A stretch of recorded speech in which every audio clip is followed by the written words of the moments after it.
Here's the thing. I did not want to look at any of this at all. I want to be as far from this shit as possible. I wanted to act like I didn't see it. You know, there's nothing weirder than Oomphies fighting, right? But when your Oomphies are actual sitting state representatives, it's politics. So let's politics.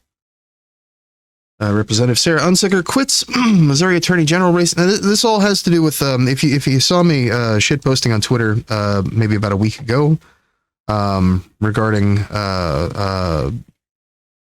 Noodlegate 3. This was what I was referencing because this is literally what it started from.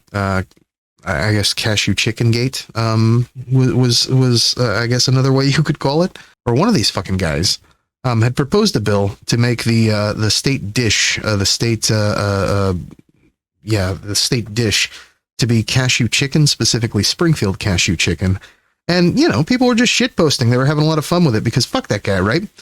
I guess Representative Unsicker had tweeted some things out talking about how it was a distraction. People got mad about it, and somehow we're to this stage now. Somehow I don't know how this happened. Like, I literally went to fucking work, and then I come back, I get on Twitter, and this is happening. But literally started from Cashew Chicken, good or bad. So we'll take a listen to this first. I know this came out before the article. And Eric Garland has said a lot of things, how we sort of got here. The drama involved. What we'll say is that you can find our information over at the Heart. Yeah. Jesus, what the fuck? Online, then you know what's going on. If not, we talk about it in the show, so I won't belabor the point here. What I will say is that you can find our information over at theheartlandcollective.com. Rachel Parker posted a nice article earlier today that kind of summarizes the drama involving Representative Sarah Unsicker being stripped of her committee roles by the caucus, and what all that sort of entails and how we sort of got here. There's been a lot of things said. Eric Garland has said a lot of things. He has said things about me, about Sean, about the podcast. And I just want to be very clear that Eric does not know us, and he does not have the facts correct. He is misrepresenting things, and not even misrepresenting. He's outright lying about the things that he is saying about any of those comments. So I want to put that out there because I am very strong about that opinion because I can back it up. So that is just a flat out lie from Mr. Garland. Anything that he has said about us or that you have seen him say about us, just understand that this is a very interesting situation and that we have not engaged with him one-on-one, and he really doesn't know us, and he's talking out of school, to put it politely. So I appreciate you guys stopping by for this extra episode, and I hope that you will share this interview because Alad has a lot of really good, positive stuff to say about what he can do, what he wants to do as Attorney General for the state of Missouri. I think he's a very serious. Well, I get this ready. He takes what he's doing very seriously, and I think he is, pivoting this campaign that he is running into a very serious campaign, and I think you'll see that through the interview. And without further, belaboring it, I will take you over now to Alad Gross and our chat. Nice intro. All right, welcome back to the Heartland Pod. I am here with Alad Gross, and I know I'm saying it right because I've gotten to talk with Alad enough now. I'm never going to get that. I've been calling him Elad this whole time. I'm not going to lie. I hesitate to say how you doing, but how you doing? Yeah, could be better. Could use some sleep and probably some food, but those will come later. I'm hoping. So but everything's generally okay. Healthy and around. So, from a context standpoint, for those of you who don't follow the day-to-day activity of Missouri online politics, although now it is real Missouri politics. Alad is running for Attorney General. There were two Democrats running in that primary. One was Representative Sarah Unsicker about a week ago. Well, just about a week ago. If you're listening to this around the 8th or 9th of December, Representative Unsicker posted a picture of herself with some other individuals, and Eric Garland and Charles Johnson. And Charles Johnson is a fairly obviously documented unsavory character is a simple way to put it. Not the kind of person that you would probably want to be posting pictures with. A lot of people had a response to that, thought it was a bad thing. Representative Unsicker doubled, tripled, quadrupled, quintupled down on the defense of the picture. And things have really spiraled from there in a way that was, I think, unpredictable and unfortunate.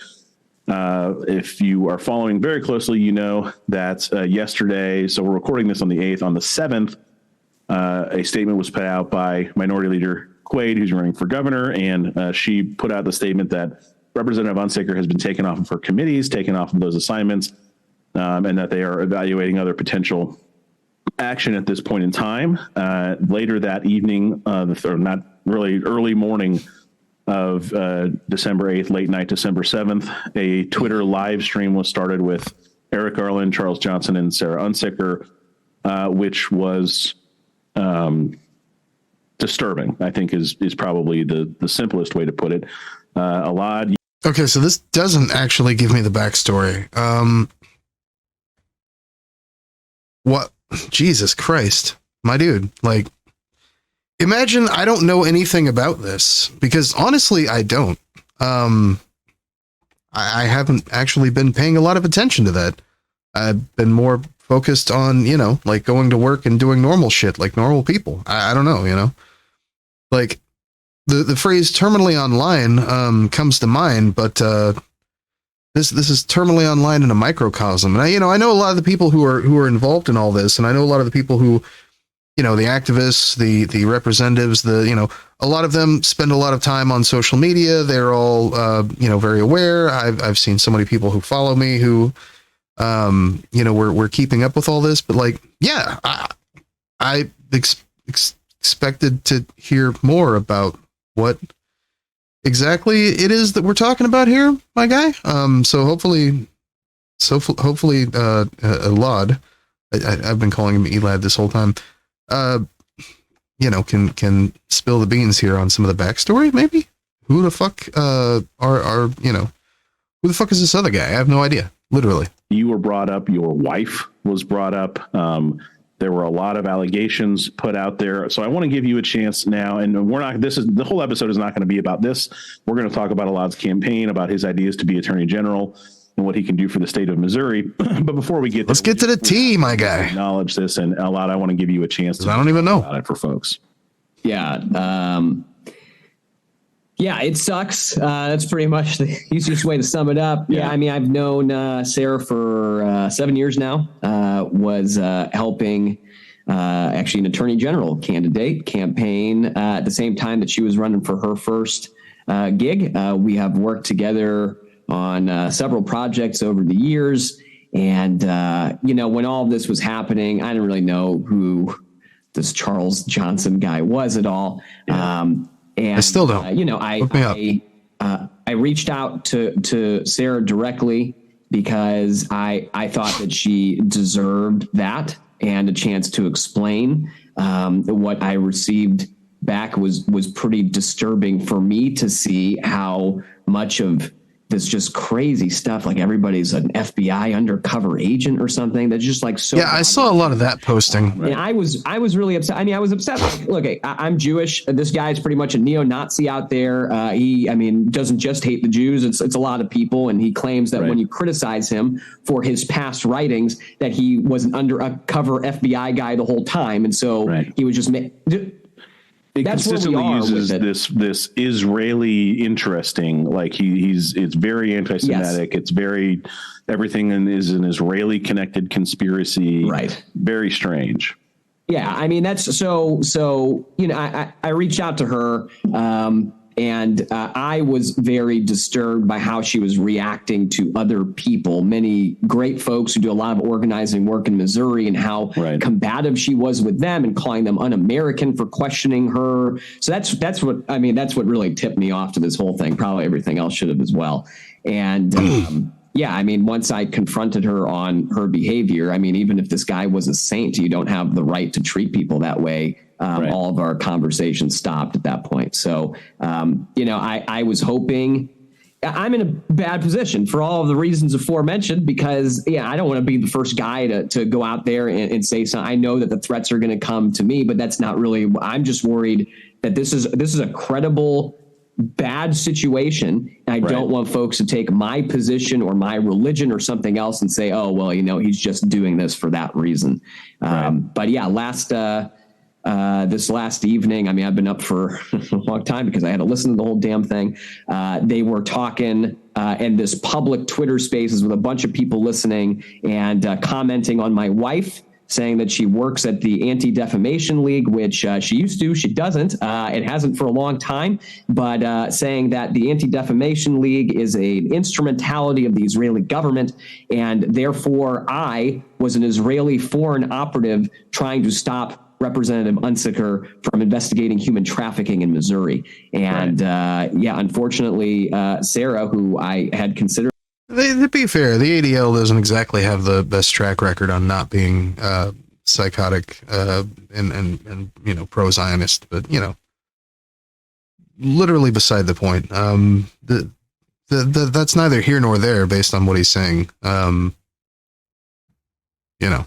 A friend said that with her own voice, and it was extremely disturbing for me to hear. And when the whole thing ended with a discussion about how easy it is to get away with murder in St. Louis, I have now been talking to security folks pretty much all day and trying to figure out what the hell I'm supposed to do now. So it has been quite the last 24 hours in this whole thing for me and my family right now. It is exceptionally unfortunate, and I do think that it bears just highlighting what you were talking about there at the end, which is, this started with a picture and some odd association, but it has turned into where Representative Unsicker is parroting this language. She is saying these things herself. This is no longer just that she is associating with people who have said these things. She's now directly saying it. And part of what has been put out there by Garland and Johnson and unfortunately now Representative Unsicker is also lumping it all into one large conspiracy that you, Representative Quaid, the Democrats. What up, Matt Harrison? Good to see you. Anybody who has, we're taking a look at what they are doing is inappropriate. That everybody's in a vast. We're taking a look at a couple of different things today. It started out as a bunch of drama, basically, literally Cashew Chickengate, if you will, Noodlegate 3 type of shit, and then has since spiraled out of control. Like I say, I mentioned earlier, it basically started out as Umphis fighting on Twitter, and I thought to myself, no, that's fucking stupid. I don't want any part of this. But those Umphis also just so happen to be state representatives, one of which is running for attorney general. And so, Umphis fighting is politics, in Chainsaw Land. So it's a little bit, it's a little more serious. More Noodlegate. No, this is, sort of. This is Cashew Chickengate. Man, it sucks. I can't run straight in the background if you're not running you off YouTube. Fuck. Well, I'll tell you what, I'll do this for you. Okay. I'll do this for you. Wow, that was quick. That's it. That's literally it. Holy shit, I'm getting so fucking good at this. All right, refresh your browsers, and you'll be on YouTube. Yeah, boy. I know, right? I mean, look at how seamless that was, though. I'm getting so good at this. So fucking good at this. Like the way that I've got it all programmed in and shit is so quick. Because but keep in mind, though, whenever you're not watching my streams on Twitch, I'm not getting that ad revenue either. So, we got to encourage people to subscribe on the website. Go to chainsawccc.com/memberships. Now continue browsing for holiday-themed sex toys while watching Chainsaw. True. Get a sponsorship, loser. True. All of them. Everybody gets one. Basically, what happened was everybody was all pissed because of the noodle posting. Well, Ra, what up, though? That's enough of you, damn it. I'm all over the place. No, but basically what happened was there was Cashew Chicken posting and people were all fucking pissed off about it and felt some type of way. And then Representative Unsicker was like, this is fucking stupid. This is a fucking distraction. We should be talking about like real shit because this is going on and this is going on and da-da-da. And like real shit. And then I don't know, like, I guess people were like, you don't like to have fun. Meh. And then she got really fucking mad about it. And I don't know, like, I didn't see all of it. I just saw some of it. And then the next thing you know, people are like actually fighting over this shit. Like liberals are actually fighting over this shit. And then the next thing you know, this happens. And then the next thing you know, there's a fucking article in the Riverfront Times and fucking Adams talking about this now. And now we're fucking neo-Nazis and shit and white supremacists and whoever's. And then, okay, spoiler alert. And then Representative Hunziker is dropping out of the AG race, and then also demands that Elad do it too. And I'm like, holy fuck! All over Cashew Chicken? This is way more than just Oomphies fighting. Okay? Y'all need to chill the fuck out. And I wanted nothing to do with this. Like, I kept the article, I kept the podcast. I don't know where it was today. I had to look for it. But like, I did keep that shit somewhere, and I was planning on like just reading it myself and being like, interesting. So I was talking to some people at work today, normal, not internet poison weirdos about like shit like Noodlegate. And they're just like, what the fuck is wrong with those people? True. That's what I mean. That's what, and these are fucking, this is the head. Well, okay, so one of them is just a state representative. It was running for attorney general. The other one is also a representative running for attorney general. And then the other one is the fucking minority whip of the state house, right? She's running for governor. Holy shit! This is way more than just like Oomphies fighting Noodlegate shit. But really, that's all it started from. It's so wild. Everyone's still on Twitter, just needs to die. I'm on Twitter. Hang on. We're going to get to that. That's coming. My God, you take the hit. When people hear about this shit and they don't get it. I mean, yeah, like these people are just freaking the fuck out over this stuff. And but the corners that I used to hang out on, and then the corners that I'm now hanging out on also, they don't really seem to interact, like Naomi Chance follows John Keeney, and I think JoJo and like, some other people, from, that other side, but like JoJo's always making the comments about, oh yeah, I don't fuck with that side of Twitter. That's your shit, whatever, but like, it is interesting, the overlap that I've seen, and how Oomphies will be Oomphies with people from across the way that you wouldn't assume that would even know each other. And when it comes to politics, I mean, we're all connected anyway. I think it's just when people have certain experiences that they become accustomed to, or they notice patterns or whatever. But in this case, none of these people saw this coming, so they all just lost their fucking shit about it. It was so wild. Echoplex is dope though. You have to let me know if you like Echoplex. Oh yeah, no, Dave's fucking cool as shit. No, we're all big fans of Dave over here. Keep in mind, Mata Ursa came from Justin's community before coming over here. So my big brain holes go down on Twitch. I actually didn't know that you were spending so much time over there. That was actually kind of cool. Y'all got a hold of me last night. Dave sent me some interesting shit. I'm gonna have to take a look at. I've been tuning in to anyone Twitch lately. Sorry, but all these annoying woke scoldy types being outed as terrible abusive shits makes you think they're trying to deflect the throne. Honestly, that's actually why like yours and my new connection on the internet. I was actually thinking about that today. I'm like, it's funny because I used to hate that part of social media so fucking much because of the woke scoldy types. And then I fucking logged in earlier and a bunch of your Oomphies were posting some based ass shit. And I'm just like, I even commented, I'm like, what have I stumbled upon here? Like, I had no idea people were normal on this website. Oh my God. And we ain't talking about Twitter, folks. But I was like, holy shit, there's like normal people here. This is fucking amazing. Like a whole gaggle of them. Like, Stolas, where the fuck you been? You've been hiding all the fucking normies, and by normies, I mean, base queer folks with brains that turn on. Because all the normies that I used to associate with on that particular website are fucking batshit insane and literally the same, woke scoldy types we're referencing here. I came in Justin's community. We all come in Justin's community. Yeah, follow me on Draw. I mean, you really do. No, that's real. All right, but yeah. So anyway, this is some wild shit. And like I say, there's an article.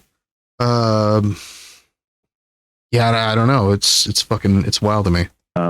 Conspiracy, and just to sort of highlight how absurd these claims are. That is what they said. Alana and I have talked plenty of times. That's what they all said. Each other in person. We've talked on the pod before. We are. I have not spoken with Elad. That's probably why I've been calling him Elad this whole time. About setting up an interview, which was frankly kind of independent of the other thing. It was because he's running for attorney general. But I was actually going to reach out to Adam about this. But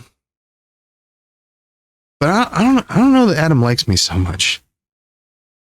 I'm gonna just put it out there. I don't know that Adam likes me so much. I don't know. Like I think maybe I rub him the wrong way. I don't mind him.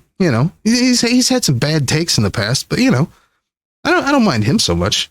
I don't know. Like I don't think we're not.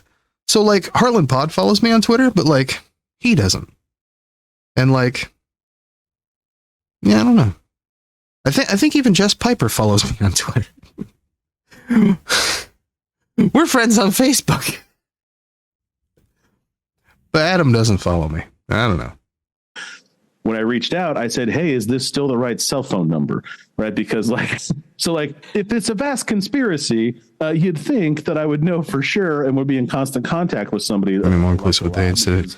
We've now been lumped in. I hear you. Pod has been lumped in by Eric Garland this morning. Welcome. Yeah, Great. He claimed that Sean Diller is one of our producers and who works in campaigns in Missouri, that he's part of the vast conspiracy as well, and that our pod is part of what. No, to be honest, Stolas, you're 100% on that. God, I still need to make the stream video. I was raised in a far-right Christian cult, and these people remind me so much of those religious extremist types. Just replace God with weird politics. Yeah, totally. Xena and Poppy actually made a whole fucking series about this shit. And it very much it hit the nail on the head for me whenever they referenced that. That the way that woke scolds will go on a woke scoldy rampage is not unlike what you'll see out of religious zealots, evangelical, Pentecostal, Jimmy Swaggart dick writers, right? Except they're writing whatever dick it is that they're writing, through whatever ideology it is. This is actually part of my, so the conversation I'm going to have with Alec Gunter, after a bit, my side of that is actually very much that. What he's seen, I think, is strikingly different, which is why I wanted to have the conversation with him anyway, about this whole Joe Cat situation. Because what he saw and what I saw, I think, are two completely different things, and it's interesting how these two sides seem to be working together just to be as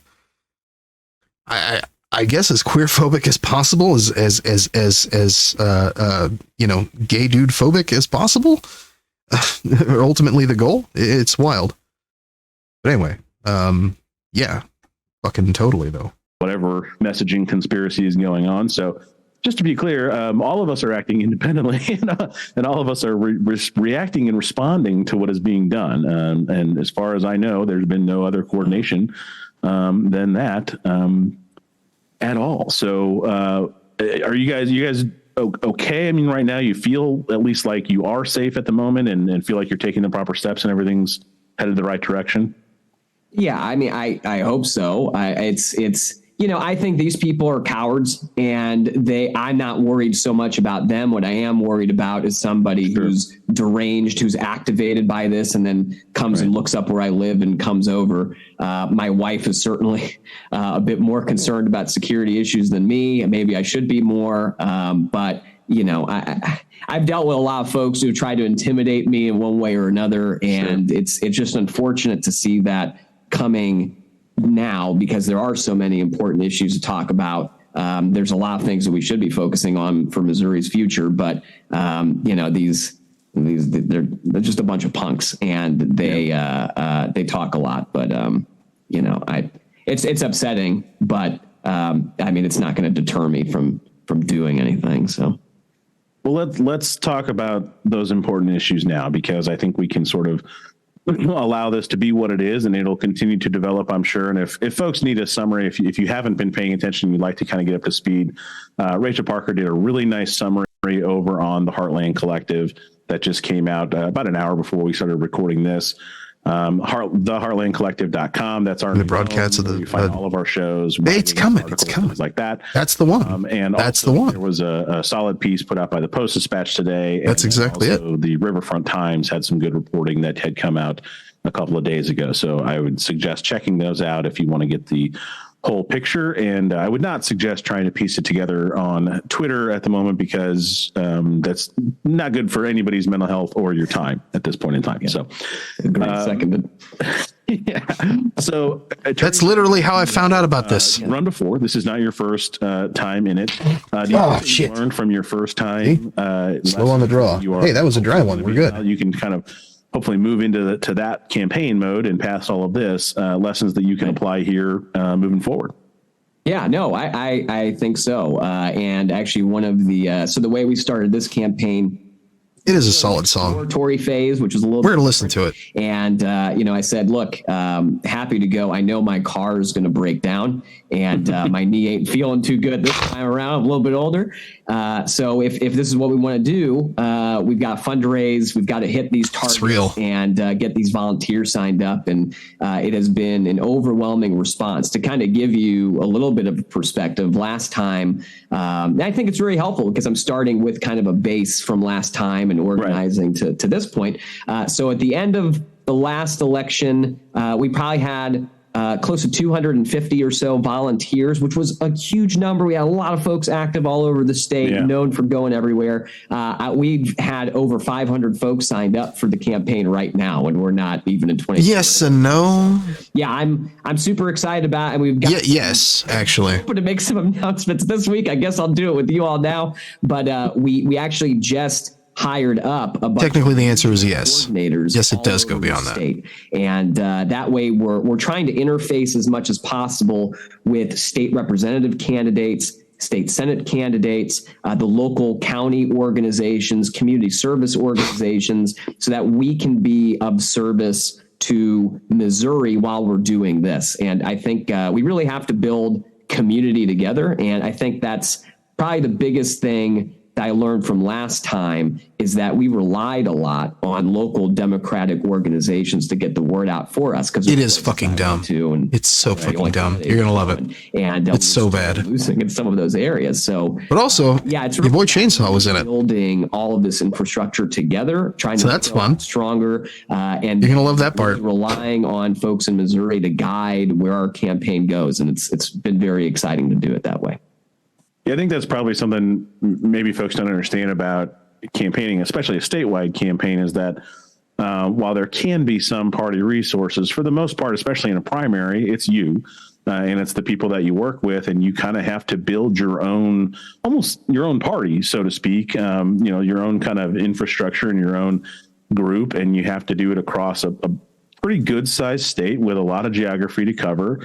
There's if you're based out of the St. Louis area, you're talking about 4 hours to Springfield and 3 hours to Kansas City, and so it's a hike to get anywhere. Which is literally what we've been doing, technically. So, I'm sure that you are enjoying. I know you've pivoted to a new vehicle as well. So congratulations! Oh yeah, that car broke. I knew it would. So yeah, the axle came out from under me basically. I mean, you're not wrong though. Lynn Creek on a campaign event. So nice. Yeah, we've got. And yeah, unironically, I mean, what Adam's saying here is kind of exactly what we have been doing, because last year we couldn't count on the Democrat Party. It was run by dipshits who basically were not doing anything to help smaller candidates, candidates without big names, specifically because. Honestly, I have no idea. I think it was just corruption in the St. Louis and Jefferson City regions that was hindering a lot of the process. We had more women running for office last year at the state, local level than we've ever had in the history of ever. And more Democrats running for, fuck, what happened to my goddamn screen? Anyway, we also had more Democrats who were running for local office anyway, just broadly, than we've had in, like, I want to say like 20 fucking years. So like a shit ton of uncontested seats still, you know, and we've gone over that a couple of times on stream, all of the uncontested seats in not just Missouri, but in other states, you know, surrounding states and across the country. All of the uncontested seats that all these tanky fucking woke skull dipshits who fucking don't want to get involved in politics because they're too fucking good to get off their asses, and, you know, none of that shit matters, and you can't trust Democrats, and Biden. But you know what? What we end up with is people not only not voting, but not even running for office. And then they wonder why the fuck there's a problem. Because folks won't get off their ass and do things. But, you know, we heading at about 6 p.m. Pacific time. Got to watch them bowl games. Nice.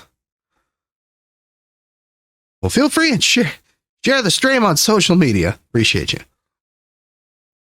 About 75 minutes from now. Oh, nice. I guess the Nazis. True. I don't know how hashtags work in site chat, but, you know, they're there. The point is that they're there. Upgrade to a made in Missouri, actually in the Wentzville plant, little Chevy Colorado that the guys on strike here, we were helping support them. They were very excited that I was driving up in one of their trucks. So yeah, that's what we're running around right now with. It's been good. Yeah, those are great trucks. Yeah, and that's you know, if you want to. For folks who are wondering about, you know, supporting candidates and stuff, one thing I can say about a lot that I know as a fact is that he does get out there, right? He's across the state, and he really is in the rooms with people and talking with people, and that's, you know, I think that's important. You know, people like to throw shade on, you know, you're just a keyboard warrior, or you're this thing, and that's not a lot, and I know that for a fact because I've seen him in some of those places, because I've also been in some of those places, and so I know that he's there, and I know that he's doing the work and shaking the hands and talking to the people. So that's a big deal. So let's fast forward into Attorney General mode, right? Yeah. What do you think right now? You know, maybe it's 4 or 5 things, maybe it's 1 or 2 things, you know, as Attorney General that you would say, day one, here's a priority list and here's what we absolutely have got to do. Yeah. Oh, no, that's great. So I've got I think it's 15 different pretty detailed plans on the website right now. So if you go to aladgross.org/solutions, you'll see a lot of those up there. A lot of them made with Missourians input too. But what's nice in Missouri is that you actually get a pre-day one. I'll add it to the list. True. Talk about that so much. Right. You have. I like to be inclusive. That you can put into place. So when you do that, and include it. Advice. You're actually working with the current Attorney General's staff. Sometimes those relationships are a little bit better than others. Just kind of depends on what happens. Also true. But time you will. From that point, you can walk in. Work in progress. Comprehensive plan. So when you are actually hitting on day one, there's a lot of different things that you can actually hit on that first day. One of the big things I want to do at the office, so for folks who don't know, I served as an assistant attorney general in Missouri under Chris Koster when he was attorney general. I worked in a couple of different divisions over there. Did a lot of work that's still hanging around with some office efficiency. Fix all your red wagons. Too. But yeah, I think there's a division that's really missing from the attorney general's office right now, and that's a civil rights division. A lot of other states have one. We do not have one in Missouri. I guess they'd have to sue themselves. But yeah, I think you guys are going to enjoy it. If they started one right now with all the crap they're doing at the AG. But yeah, I think, look, we really need the Attorney General's office to represent the people of the state of Missouri. Right now, oftentimes we're prioritized quite a bit lower on the poll. And I think that the AG really needs to be an advocate on behalf of the people. So Civil Rights Division is something that's day one that's happening. We used to have an environmental and agricultural division that is very much needed right now. We have a lot of issues with CAFOs, so concentrated animal feeding operations, these factory farms, runoff in water, a lot of water protection issues. That's really going to be a huge focal point legally going on in the next few years. Right, and all that winds up getting pushed over to DNR and whatever DNR's counsel has to handle, which is not the same type of staff as an Attorney General's office would have. Absolutely, yeah. Saw that shit coming. Who don't know, DNR, Department of Natural Resources in Missouri. It's so what used to happen, and it does to some degree still today, but not as effectively as it used to. What happens is, natural resources can make an enforcement, essentially a complaint, like, hey, something has to happen with this enforcement. Right. I mean, honestly, I've never been a big fan of the whole founding fathers concept. Anyway, it seems really rather cultish and shit. But that's another story. That shit's. I'm not gonna lie to you. That shit's kind of boring. Sorry, Adam. All right. I'm gonna read the article here in a minute, and then we're moving the fuck on. I know everyone, who showed up for the drama loves, yeah, I don't know, whatever. Anyway, so okay, there's drama. That was the drama. That was it. They said some shit about his wife, and one of them is like a white supremacist or something, and they're Jewish, and said that because his wife worked at the ADL, that they're both, or she is, or whatever, are his wife. I don't know his wife. But said that they're Israeli agents or some crazy shit. I don't even know. No, I like Elad. He's a pretty cool guy. We've never actually talked. I don't think we've texted a little bit. A few years back. I don't. He might not remember, but it was literally like I think 2021 or some shit. There was some shit going down that he was working on. He was I think it was the unemployment thing. Maybe it was the PPP thing. And I had some questions about it. Maybe it was the rental thing. I think it was the rental thing. Because you had a lot of folks who were losing their shit about, well, if tenants can't pay rent, how are landlords supposed to pay for their mortgages? And then that was already taken care of. Also, they actually had assistance for landlords, like literally a year before they had any sort of rental assistance. At least here in Missouri. Everywhere else got it. But our governor sat on his fucking ass for like a year and a half, I think, before any of the rental assistance stuff actually went through. It was pretty fucked. But yeah, from literally day one, the rental assistance stuff for landlords was already taken care of because it was handled by Fannie Mae and Freddie Mac. So unless you got your mortgage taken care of through a what is it? What's the word? Help me out here. Unless your mortgage was handled through a non-Fannie or Freddie, so like a hard money. If you got a hard money loan and that was what you used for your mortgage or whatever, on like a rental property, because you wouldn't use hard money on a fucking house you lived in, right? But like if you finance your rentals through hard money, whatever, fuck you. But literally any other financial institution, which is all of them. Okay, because I heard that too from landlords who were like, well, that's not everybody. That's only certain ones that are run through Fannie Mae and Freddie Mac loans. I'm like, that's every fucking bank in the goddamn country. Fuck you. So you got on YouTube and you fucking followed, Meet Kevin's advice or some shit. I don't know. Or one of these other fucking goofballs. And got a hard money loan. You're not entitled to a return on your investment. Take some risk.